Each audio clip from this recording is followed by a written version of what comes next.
भक्तजनों, माताओं, बहनों, सादर जय श्री कृष्ण।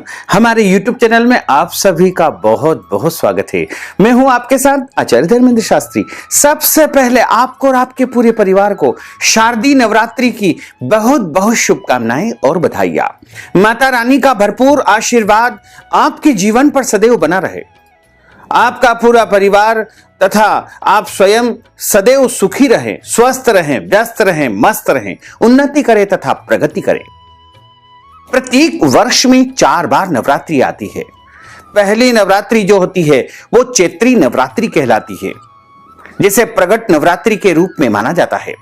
उसके बाद जो नवरात्रि आती है वो आषाढ़ माह में नवरात्रि आती है, उसे गुप्त नवरात्र कहा जाता है। उसके बाद तीसरी जो प्रगट नवरात्रि होती है वो आश्विन माह के शुक्ल पक्ष की प्रतिपदा से लेकर के नवमी तक जो 9 दिन के नवरात्र होते हैं उन्हें प्रगट नवरात्रि के रूप में माना जाता है। शारदीय नवरात्रि के रूप में भी इसे माना जाता है। इस दौरान भगवती जगदम्बा की विशेष आराधना की जाती है, पूजा की जाती है और निरंतर 9 दिनों तक मां परांबा, भगवती जगत जननी, महाकाली, महालक्ष्मी, महासरस्वती की त्रिगुणात्मक स्वरूप की आराधना तथा पूजा की जाती है। घर में कलश की स्थापना की जाती है, जवारे बोए जाते हैं।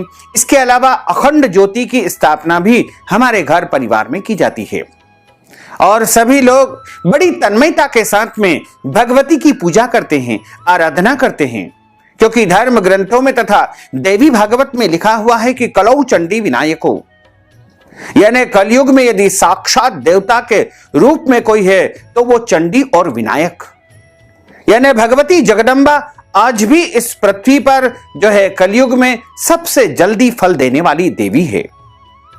तो यदि आप अपने जीवन की समस्याओं का निवारण करना चाहते हैं, अपनी समस्त इच्छाओं का पूर्ण करना चाहते हैं, तो आपको शारदीय नवरात्र में भगवती की विशेष आराधना करना चाहिए, उनकी पूजा करना चाहिए, उनकी सेवा करना चाहिए। शारदीय नवरात्रि का आरंभ इस बार 7 अक्टूबर 2021 गुरुवार के दिन से हो रहा है। वैसे तो 9 दिन के नवरात्र माने जाते हैं, लेकिन इस बार चतुर्थी तिथि का गड़बड़ होने के कारण जो है 8 दिन के नवरात्र ही होंगे। यानी नवमी तिथि जो कि 14 अक्टूबर 2021 गुरुवार के दिन रहेगी। 7 अक्टूबर के दिन घट स्थापना की जाएगी और घट स्थापना शुभ मुहूर्त में की जाती है। पहले दिन जब हम जवारे बोते हैं, घट स्थापना की जाती है, तो वह कार्य हमको शुभ मुहूर्त में करना चाहिए। शुभ मुहूर्त भी हम आपको बताएंगे। सबसे पहले हम आपको बता दें कि नवरात्रि के दौरान आपको कुछ ऐसे काम हैं जिनको करने से बचना चाहिए, अन्यथा भगवती परांबा जगदम्बा क्रोधित भी हो सकती है, रुष्ट हो सकती है। इसलिए यदि आप चाहते हैं कि माता रानी आपसे प्रसन्न रहे और उनका आशीर्वाद आपको हमेशा मिलता रहे, तो आपको नवरात्रि के दौरान कुछ कार्यों को करने से बचना चाहिए, जिसमें सबसे पहला काम है कि आपको नवरात्रि के दौरान यदि व्रत रखते हैं और नहीं भी रखते हैं तो भी आपको इस दौरान कटिंग नहीं करवाना है, दाढ़ी नहीं बनाना है और आपको इस दौरान शरीर के अंग के कोई भी बाल नहीं कटवाना चाहिए। दूसरा काम है नवरात्रि के दौरान लहसुन, प्याज, मांस, मदिरा, मसूर की दाल का उपयोग बिल्कुल नहीं करना चाहिए और इस दौरान आपको जो है किसी भी प्रकार का अभक्ष भक्षण यानी गंदी वस्तुएं नहीं खाना पीना चाहिए। और नवरात्रि के दौरान घर के बड़े बुजुर्ग जैसे माता पिता, सास ससुर या अन्य वरिष्ठ जन होते हैं, उनका अपमान या अनादर नहीं करना चाहिए, उनके साथ प्रेम का व्यवहार करना चाहिए।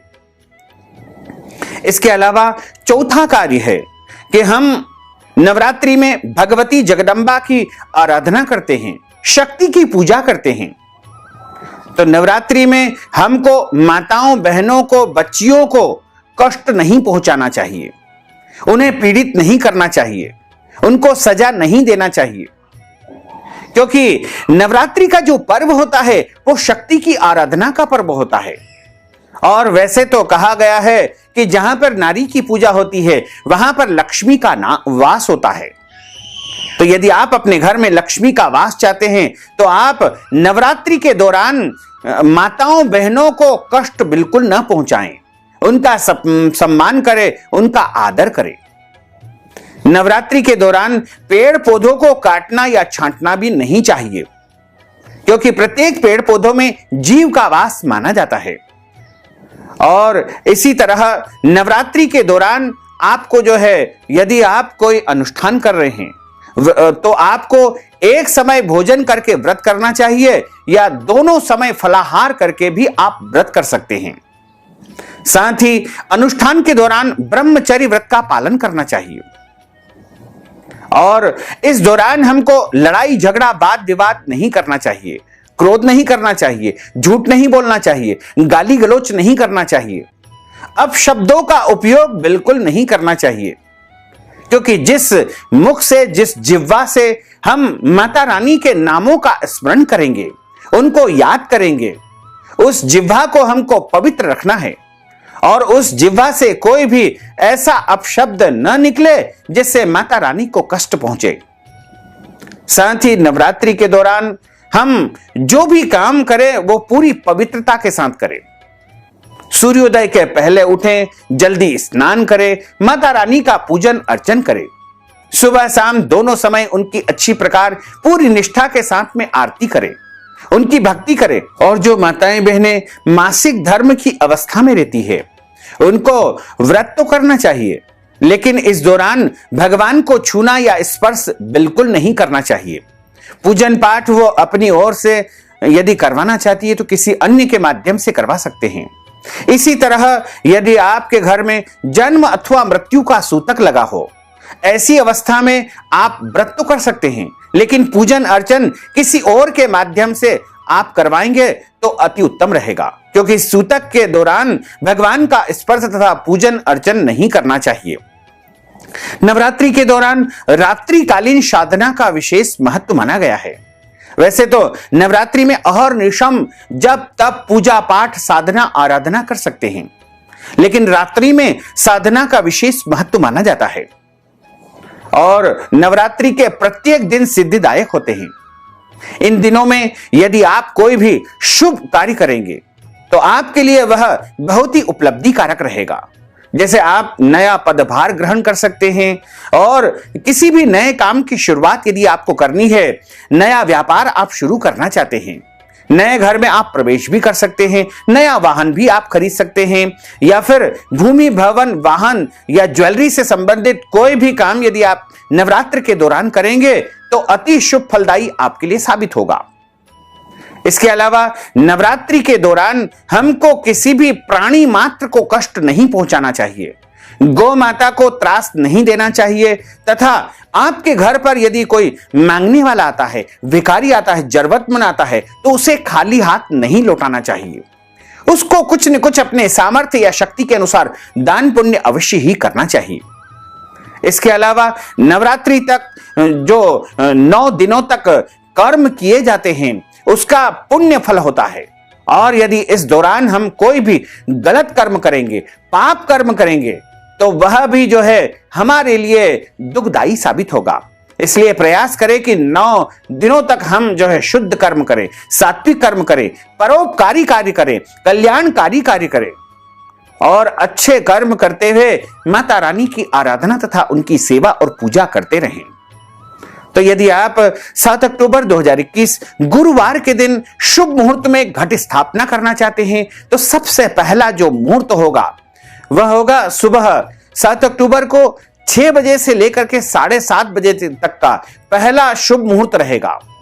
इसमें आप कलश स्थापना, घट स्थापना कर सकते हैं। उसके बाद अगला मुहूर्त जो प्रारंभ होगा वो 10:30 बजे से आरंभ होगा, जो कि निरंतर 3 बजे तक रहेगा। उसके बाद अगला जो मुहूर्त होगा वो शाम को 4:30 से लेकर के 6 बजे तक का रहेगा। उसके बाद रात्रि का यानी सूर्यास्त के बाद 6 बजे से भी एक मुहूर्त आरंभ हो रहा है, जो कि निरंतर 9 बजे तक चलेगा। इन शुभ मुहूर्तों में आप भगवती जगदम्बा की स्थापना कर सकते हैं, कलश की स्थापना कर सकते हैं, जवारे की स्थापना कर सकते हैं, घट स्थापना कर सकते हैं। तो यदि आप अपने घर में कलश स्थापना करते हैं, घट स्थापना करते हैं, तो आपको पहले से ही सभी सामग्री अपने घर में एकत्रित करके रख लेना चाहिए। और नवरात्रि के पहले ही आप अच्छी प्रकार से घर की साफ सफाई कर ले, लिपाई पुताई जो भी आप करना चाहते हैं वो भी कर लेवे। और यदि पूरे घर की सफाई नहीं कर सकते हैं तो पूजा कक्ष, पूजा घर की सफाई आप अनिवार्य रूप से कर लीजिएगा। और यदि सफाई भी नहीं कर पाते हैं तो आप गंगा जल छिड़क करके उस कक्ष को, उस स्थान को पवित्र कर लीजिएगा। तथा पूजन सामग्री आप पहले से एकत्रित कर लीजिए। इसमें पूजन में मुख्य रूप से आपको एक लाल कपड़ा लगेगा, जिसके ऊपर आपको नवग्रह, षोडश मातृका, गौरी गणेश और कलश की स्थापना करनी होगी। इसके अलावा एक जवारा बोने के लिए एक पात्र लगेगा, जो मिट्टी का पात्र बाजार में मिलता है, उसमें आप मिट्टी डाल करके जो है जवारे बोएंगे। यदि आप चाहें तो पत्तल के ऊपर, एक चौकी के ऊपर पत्तल रख करके उसके ऊपर मिट्टी डालकर उसके ऊपर भी जवारे आप बो सकते हैं। एक मिट्टी का कलश आपको वहां पर स्थापित करना चाहिए। मिट्टी का कलश यदि नहीं हो तो तांबे का कलश भी आप स्थापित कर सकते हैं। तथा एक नारियल कलश में रखने के लिए आपको चाहिए और एक नारियल भगवती को चढ़ाने के लिए आपको चाहिएगा। नवग्रह के लिए 9 सुपारी, जो खड़ी सुपारी होती है, वो लगेगी। इसके अलावा षोडश मातृका भी आप यदि स्थापित करते हैं तो 16 सुपारी उनके लिए भी लगेगी। और इसके साथ ही गौरी गणेश की यदि मूर्ति है तो उनको आप स्थापित कर दीजिएगा, और नहीं है तो आप उनके सुपारी की भी गौरी गणेश बना करके उनकी स्थापना कर सकते हैं।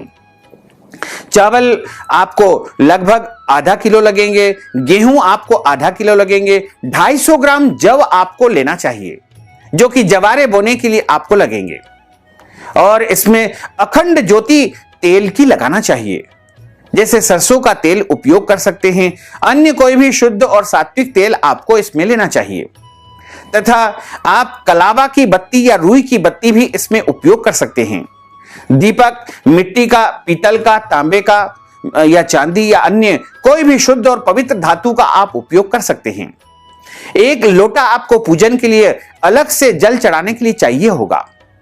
तथा जिस थाली में आप पूजन सामग्री रखते हैं उसमें आपको रोली यानी कुमकुम आपको रखना है, थोड़े से चावल रखना है, अबीर, गुलाल, हल्दी, मेहंदी, सिंदूर, कपूर, कलावा, रक्षा सूत्र, मोली जिसे कहा जाता है, जनेऊ जोड़ा। जनेऊ जोड़ा आपको एक तो नवग्रह को चढ़ाना है, एक कलश को चढ़ाना है और एक गणेश जी को चढ़ाना है। इस प्रकार कम से कम 3 जनेऊ जोड़े आपको लगेंगे। तथा पंचमेवा, ड्राई फ्रूट्स जो 5 प्रकार के सूखा मेवा होते हैं वो आपको लगेंगे। और पंचामृत जो कि दूध, दही, शहद, शक्कर, घी से निर्मित होता है। और इसी तरह आपको अष्टगंध और चंदन की भी आवश्यकता लगेगी। तथा इत्र की शीशी आपको एक लेना चाहिए। और आपको माता रानी के लिए धूप बत्ती अच्छी प्रकार की सुगंधित लाना चाहिए। और दीपक के लिए घी भी आपको लगाना है, क्योंकि आरती का जो दीपक है वो घी का ही आप उपयोग करेंगे। और माता रानी के लिए ताजे पुष्प की माला या पुष्प या लाल पुष्प आप नित्य प्रति व्यवस्थित करके रख लेवे। पान का बीड़ा माता जी को चढ़ाया जाता है और इसी के साथ माता रानी को चुनरी अर्पित की जाती है। आप चाहें तो साड़ी भी अर्पण कर सकते हैं। और सौभाग्य की वस्तुएं जैसे मंगलसूत्र, बिछिया, पायल या जो भी सौभाग्य की पुड़िया बाजार में मिलती है वो भी आप ला करके माता रानी को चढ़ा सकते हैं। मेहंदी की पुड़िया, सिंदूर भी माता रानी को आप अर्पित कर सकते हैं। इसी के साथ ये पूजन सामग्री आप अपनी आस्था, परंपरा या जिस प्रकार आप करते आए हैं उसी प्रकार आपको करना चाहिए। लेकिन ध्यान रखें कि यदि आप संस्कृत में श्री दुर्गा सप्तशती का पाठ करते हैं तो शुद्ध रूप से आपको उच्चारित करना चाहिए, यानी दुर्गा सप्तशती में कभी भी अशुद्ध उच्चारण नहीं करना चाहिए। आप यदि चाहें तो हिंदी में पाठ कर लेंगे, लेकिन संस्कृत के जितने भी उच्चारण होते हैं उनका उच्चारण शुद्ध होना चाहिए। शुद्ध उच्चारण यदि नहीं होगा तो अर्थ का अनर्थ भी हो जाता है। इसलिए शुद्ध दुर्गा सप्तशती का पाठ कर सकते हैं तो ही आप करें, अन्यथा किसी विद्वान ब्राह्मण को बुला करके उनके माध्यम से पूजन अर्चन आप संपन्न करवाए। और इसी तरह आप नित्य प्रति पहले दिन शुभ मुहूर्त में स्थापना कर लेवे और सुबह शाम मां भगवती की पूजा आराधना करें और नित्य प्रति उनको भोग लगाएं। वैसे तो भोग की अलग अलग सामग्री होती है, लेकिन आप चाहें तो प्रतिदिन माता रानी को हलवा या पंचमेवा फल मिठाई का भोग आप लगा सकते हैं। इसी तरह आप सुबह और शाम को दोनों समय पूजन अर्चन करें तथा आप अष्टमी अथवा नवमी के दिन सबसे पहले उनका नित्य प्रति की तरह पूजन अर्चन करें। पूजन अर्चन करने के बाद में हवन करें। हवन के लिए आप ओम ऐं ह्रीं क्लीं चामुंडाय विच्चे इस मंत्र से भी 108 आहुति दे सकते हैं, या ओम दुम दुर्गाये नमः इस मंत्र से भी आप आहुति दे सकते हैं। हवन करने के पश्चात कन्या भोजन करवाएं। कम से कम 5 कन्या, 11 कन्या, 21 कन्या या जितनी भी आपके यहां उपलब्ध हो उतनी कन्याओं को भोजन करवाएं। आप चाहें तो 9 कन्याओं को भी आप भोजन करवा सकते हैं। 8 वर्ष से जो ऊपर की होती है वह कन्या सबसे श्रेष्ठ मानी जाती है। उनको बुला करके उनका पूजन करें और उनको भोजन कराएं। उनको उपहार स्वरूप कोई ऐसी वस्तु दे जो उनको पढ़ाई लिखाई में उपयोगी हो, जैसे कॉपी, पेन, पेंसिल इत्यादि वस्तुएं भी आप उनको उपहार स्वरूप प्रदान कर सकते हैं। और इसी तरह आप ब्राह्मण को बुला करके उनके माध्यम से हवन पूजन भी संपन्न करवा सकते हैं और उनके माध्यम से पूजन पाठ संपन्न करवा सकते हैं।